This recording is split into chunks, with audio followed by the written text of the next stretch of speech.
Hello and welcome back to HardReset.Info. In this video, I will show you how to perform a factory reset for the Clevetura CLVX S. Let's begin.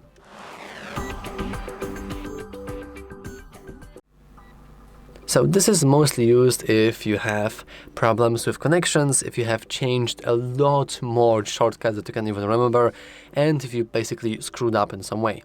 And then if you want to change and factory reset the device, we need to have the touch on keys application installed. If you don't know how to install it, you can always watch our install dedicated software tutorial. Anyway, after you have done that, you want to navigate from the Home tab into the Settings tab in the left bottom corner.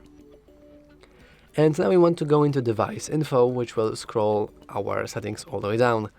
And in the bottom left right corner, we have this beautiful Reset Device button.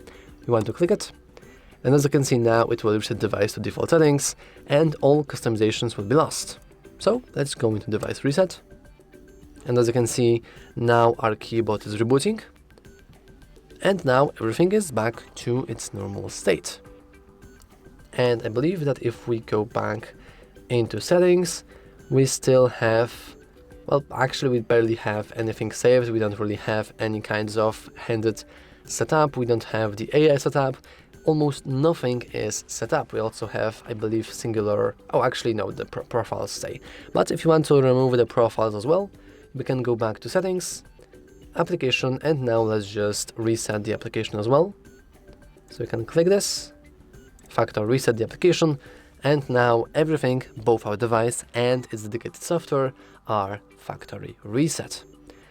And yeah, that's all for this video. If you found it useful, make sure to leave a like, subscribe, and as always, thanks for watching. See you next time.